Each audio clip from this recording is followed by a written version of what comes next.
When respected airline executive Julia Montgomery notices a disturbing pattern in the customer complaints, she does something unexpected. She goes undercover as an ordinary traveler on her billionaire husband's own airline. Armed with hidden recording devices and her investigative journalist instincts, she's about to experience firsthand the shocking discrimination happening right under his nose. What begins as a simple fact-finding mission quickly turns into a high-stakes confrontation that will expose a culture of judgment where the phrase, "no entry for the poor," is more than just whispered words. It's company policy. The sleek glass doors of Kennedy International Airport slid open as Julia Montgomery adjusted her deliberately worn backpack. Her auburn hair was pulled back in a simple ponytail, not a hint of makeup on her face. A pair of old jeans, a faded gray sweater, and scuffed sneakers completed her transformation. No one would guess this woman in modest clothing was the wife of Alexander Montgomery, founder and CEO of Skyline Airways. Jules checked her phone one last time, the voice recorder app already running. 3 new emails from disgruntled customers had arrived, all forwarded from former colleagues at the Consumer Advocacy Bureau. "Same pattern," she whispered, scrolling through the complaints. "First-class tickets mysteriously downgraded. Passengers with insufficient appearance moved to the back of the plane." As she approached the gleaming Skyline terminal with its signature blue and silver decor, Jules recalled the dinner that had set this operation in motion. "Alex, have you noticed these complaints?" she'd asked her husband, sliding a folder across their dining table. He'd barely looked up from his acquisition paperwork. "HR handles customer service, Jules. I trust my team." "Your team hasn't been on the ground floor in years," she'd replied, her journalist instinct prickling. Something's changed in the culture, but Alex had merely kissed her forehead. "If it bothers you so much, why don't you look into it? You're still the best investigative mind I know." He'd meant it as a placating comment, not an actual suggestion. But Julia Montgomery, who had once gone undercover for 6 months to expose corruption in pharmaceutical pricing, knew an assignment when she heard one. Now stepping onto the polished floor of the Skyline terminal, Jules slipped fully into character. Alexandra Jules Whitaker, her maiden name, flying first class to Chicago on a ticket purchased with cash. No frequent flyer number, no digital footprint connecting her to the Montgomery empire. A woman in her 60s struggled with her carry-on nearby. A Skyline employee walked straight past her, not pausing to offer assistance. Jules helped the woman lift her bag onto the scale. "Thank you, dear," the woman said, patting Jules's arm. "Not like the old days when they'd jump to help you, is it?" "No, ma'am, it's not," Jules replied, noting how the same employee was now eagerly assisting a man in an expensive suit.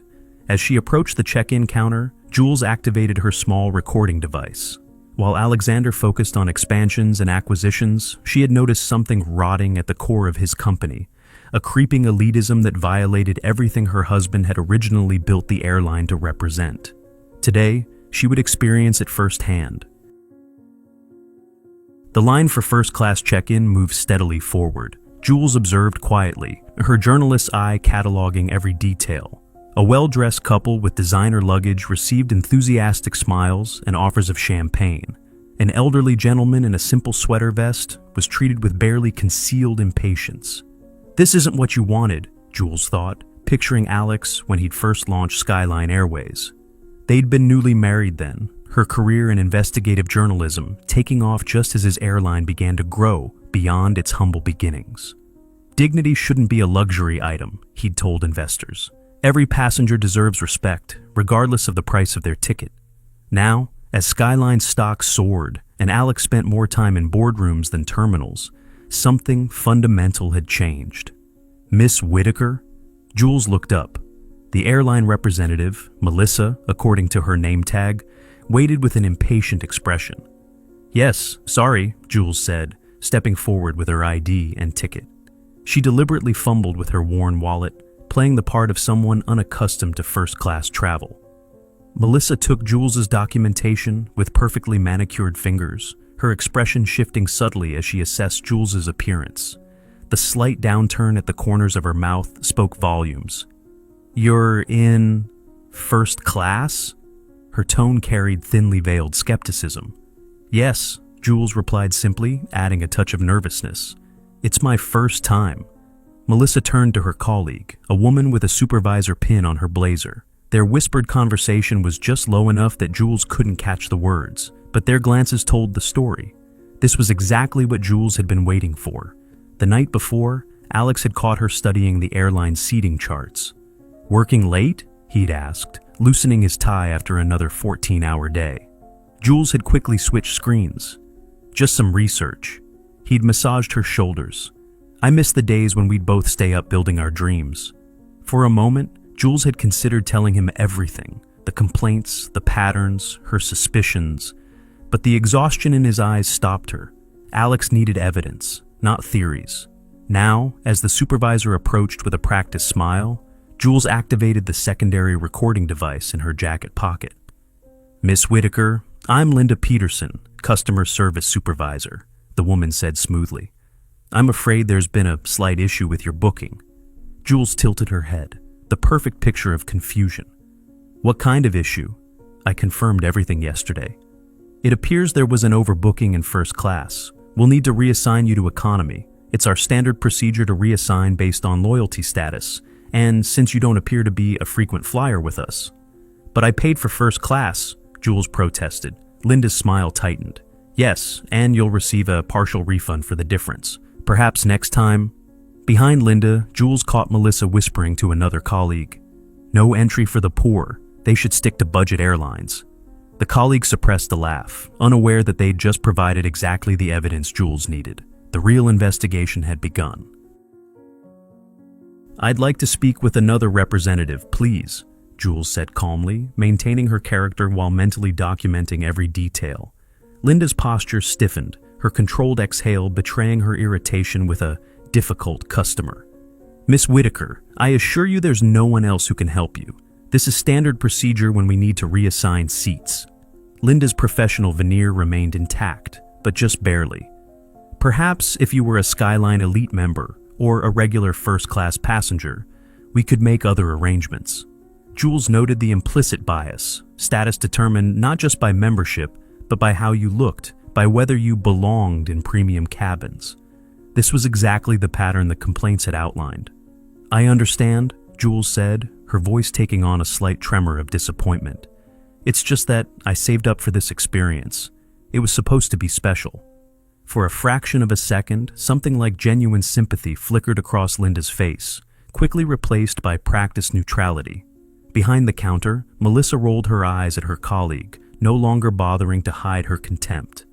As Jules accepted her economy boarding pass with reluctance, a well-dressed businessman approached the counter. His tailored suit probably cost more than most people's monthly rent, his leather luggage gleaming under the terminal lights.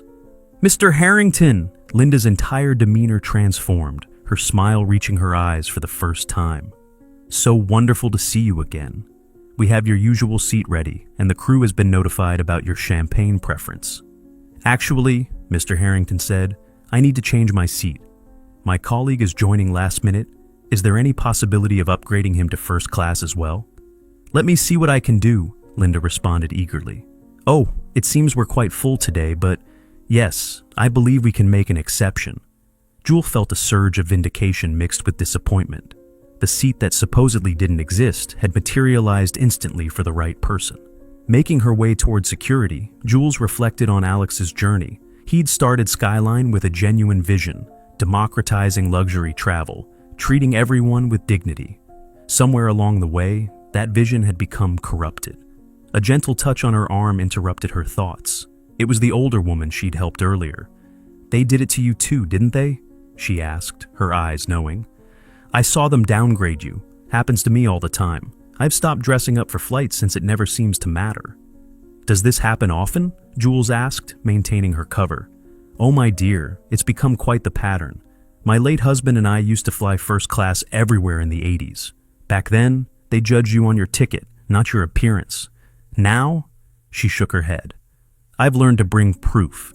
Photographs of me with celebrities, references to my family foundation. Isn't that ridiculous? Having to prove I belong?" As they walked together toward security, the woman introduced herself as Margaret Whitfield, a philanthropist who had been flying with Skyline since its inception. "The shame of it is," Margaret continued, "Skyline used to be different. That young man who started it? What was his name? Alexander Montgomery, Jules supplied carefully.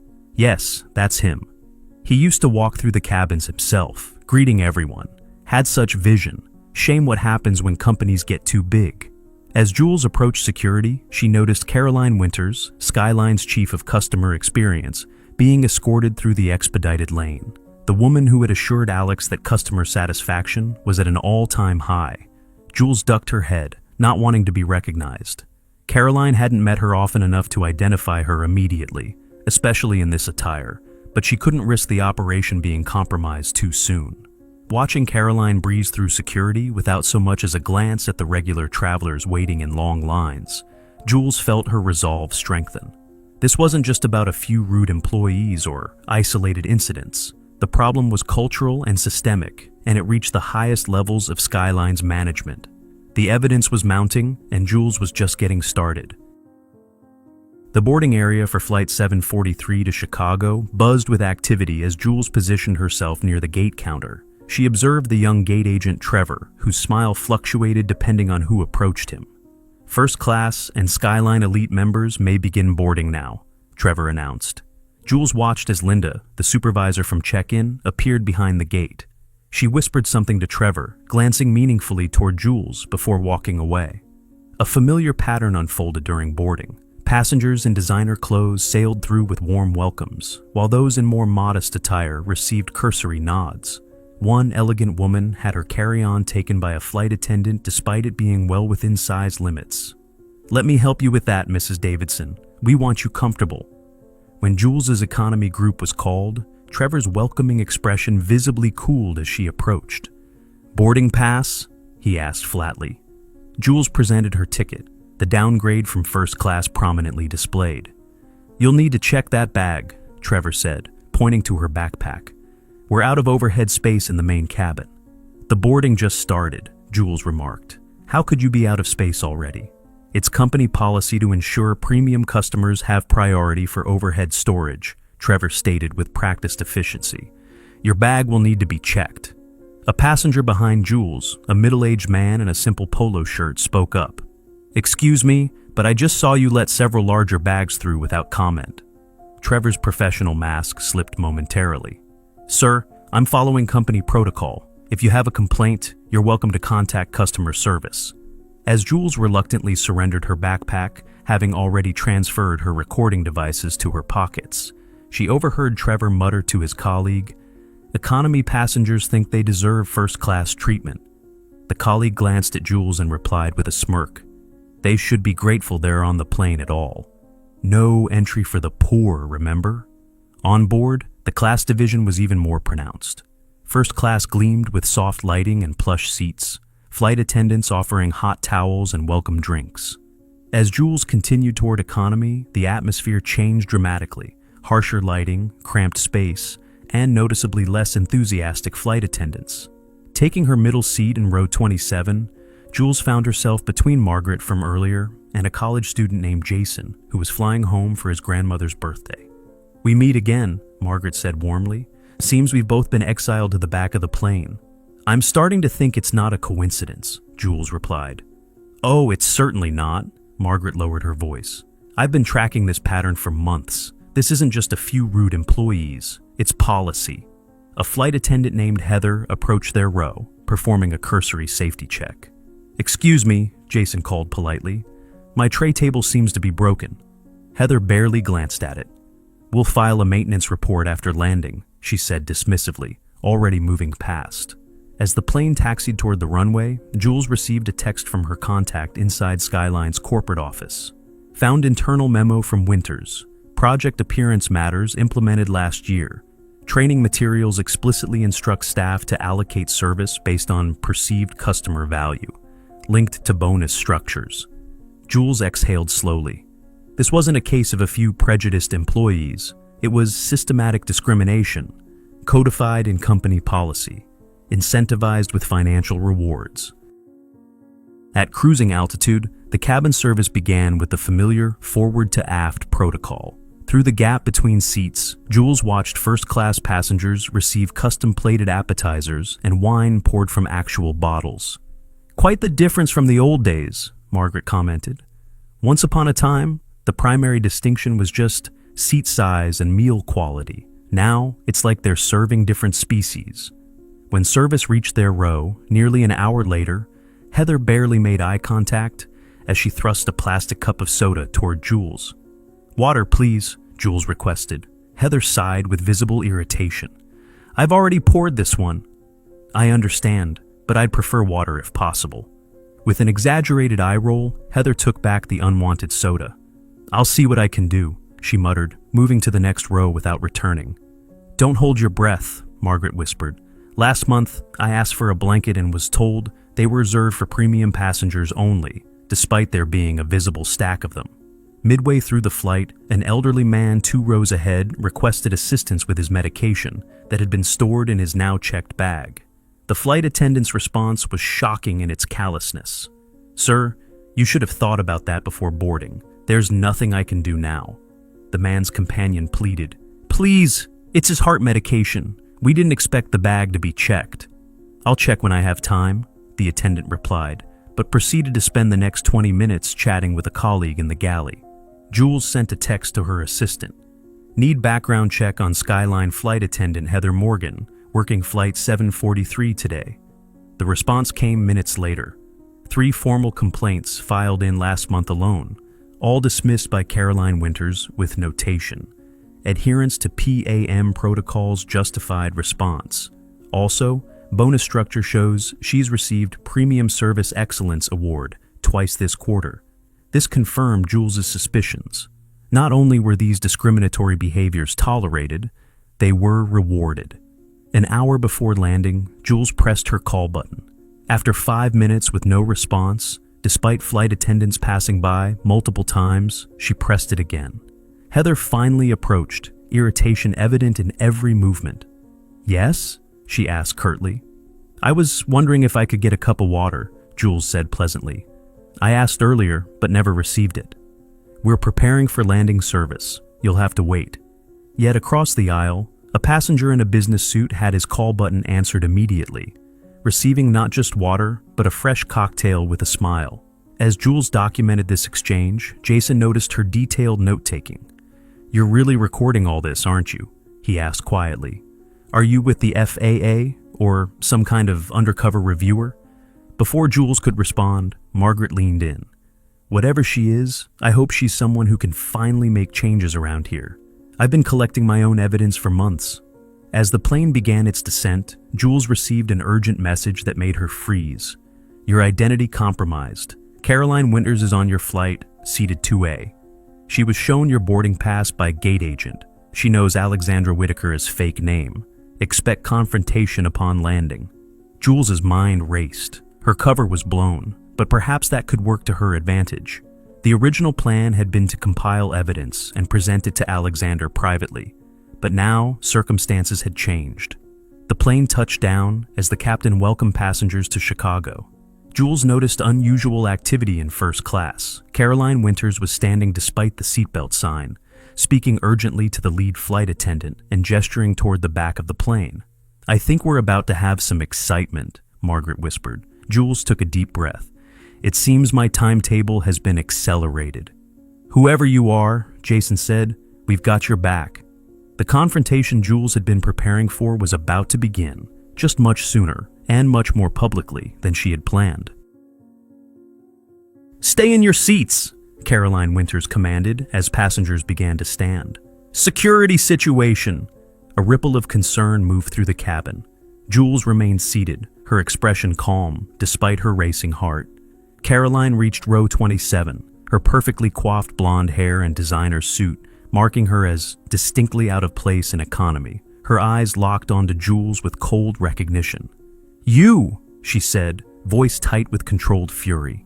"I need you to come with me immediately." Jules looked up with deliberate innocence. "Is there a problem?" "Identity fraud is a federal offense," Caroline announced loudly.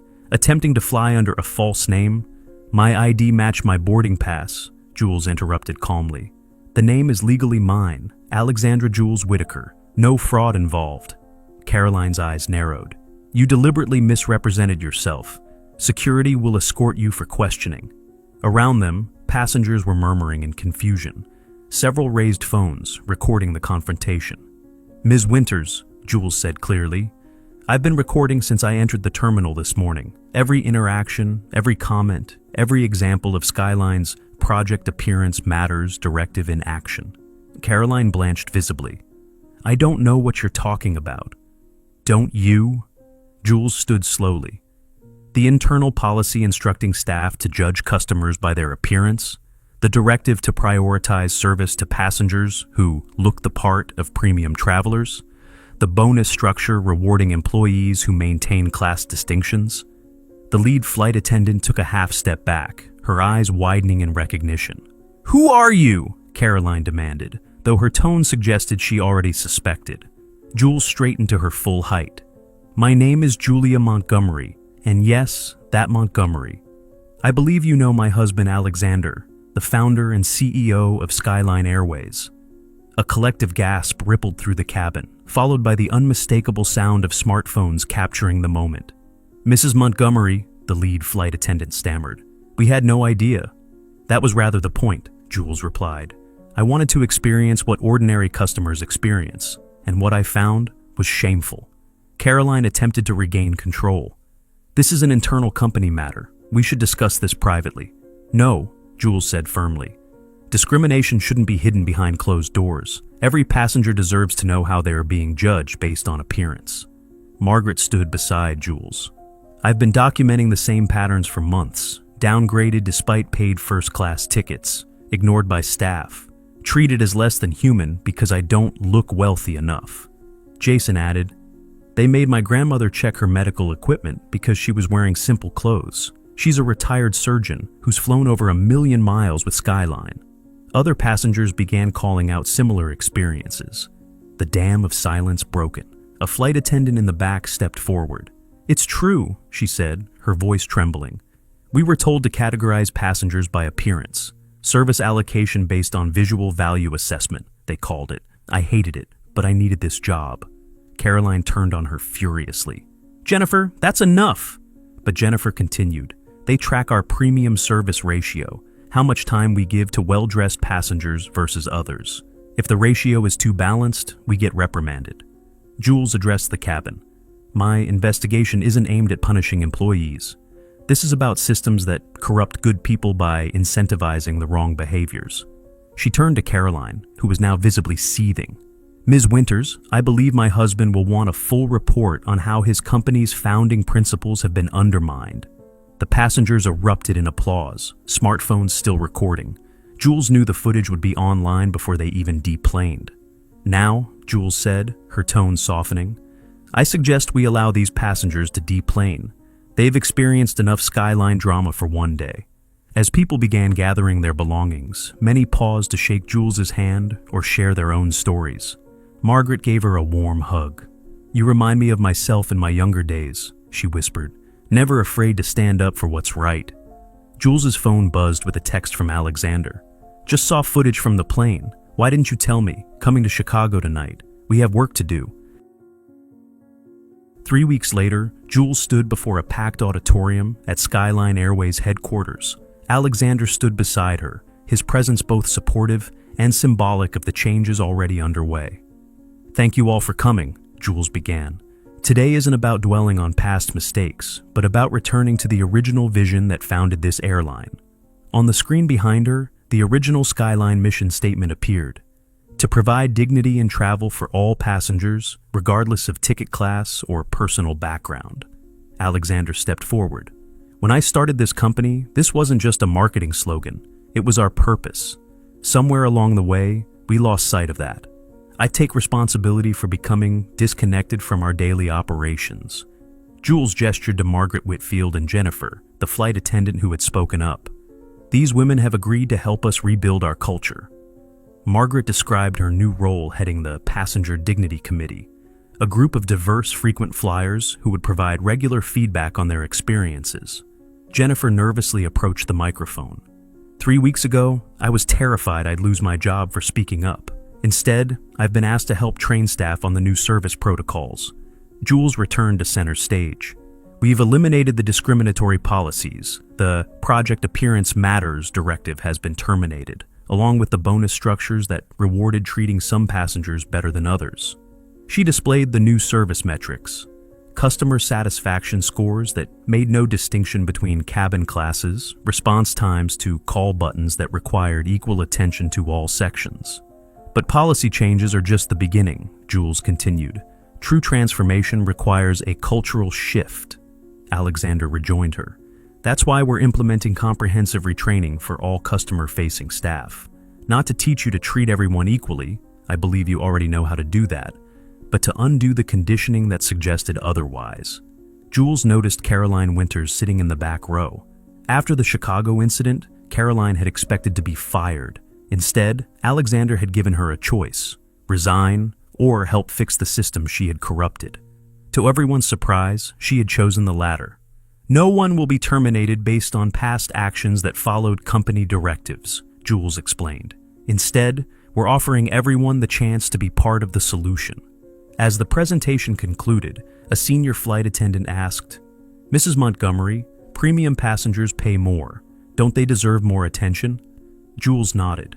Premium passengers deserve the enhanced comfort and amenities they pay for. A wider seat, better food, priority boarding. What they don't deserve is more human dignity or basic respect. The difference should be in the product, not in how we value the person. Later, Caroline approached Jules and Alexander. "I owe you both an apology," she said stiffly. "I convinced myself I was maximizing revenue, but I lost sight of the human cost." "Everyone deserves a second chance," Jules replied thoughtfully, "even executives who make serious mistakes." As Jules and Alexander walked through the quiet terminal that evening, they paused by a photograph of Skyline's first airplane. "You know what the strangest part is?" Alexander said. "I never noticed the changes happening. It was so gradual, each justified by revenue or efficiency." Jules squeezed his hand. "That's how principles erode, not all at once, but bit by bit, until one day you're running a company you wouldn't recognize." "Thank you," he said softly, "for being brave enough to show me the truth."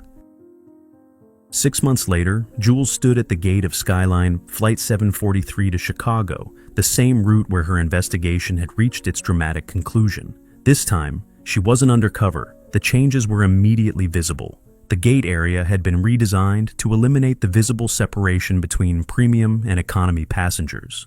The boarding process now moved smoothly, emphasizing courtesy rather than status. Trevor, the gate agent, was now helping an elderly gentleman with his boarding pass. When he spotted Jules, he gave a small nod. "Mrs. Montgomery, it's good to see you again." "Jules, please," she corrected gently.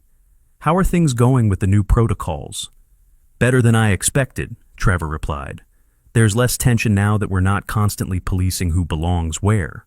On board, Jules took her seat in row 27, the same seat from her investigation. Heather, the flight attendant who had been so dismissive before, approached with obvious discomfort. "Mrs. Montgomery, Jules," she corrected with a smile. "And please, no discomfort. We're all moving forward together." Heather's shoulders relaxed. "Thank you for that. Water today?" she asked with a small note of humor. Throughout the flight, Jules observed the changes. Call buttons were answered promptly, regardless of cabin section. Flight attendants addressed passengers by name when possible, their interactions genuine rather than performative. After landing, Jules recognized Margaret Whitfield in the aisle. "Jules Montgomery, what a surprise." She gestured to the man beside her.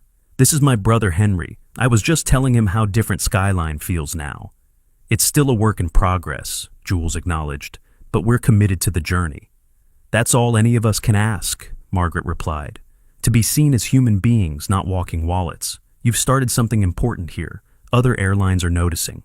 Indeed, several competing airlines had announced their own dignity initiatives since Jules's investigation went public. Alexander was waiting in the terminal. "How was it?" he asked, embracing her. "Genuine progress," she replied. "Not perfect, but moving in the right direction." They walked together through O'Hare, passing another airline's gate where passengers were clearly being sorted by appearance. "There's still so much work to do," Jules observed. Alexander nodded. "But at least we've started the conversation. People are becoming more aware of dignity as a fundamental right, not a luxury item." Jules paused, watching the stream of travelers flowing through the terminal. What happened at Skyline isn't just about air travel. It's about how easily we categorize people, how quickly we decide who deserves our best selves and who doesn't. And how those judgments are almost always based on superficial things, Alexander added. Exactly. That's why sharing these stories matters, because every time someone recognizes themselves in the struggle, either as the judged or the one judging, there's an opportunity for change. In an age where dignity sometimes seemed like a luxury reserved for the privileged few, the true revolution was remembering that it belonged to everyone, regardless of what they wore, how they looked, or where they sat on the plane. And that was a story worth telling. If this story moved you, hit subscribe and share in the comments when you've been judged by appearance. True worth isn't in clothes or status, but how we treat each other. Our generation knows substance matters more than style. Join us tomorrow for another story that might change your perspective on the world around you.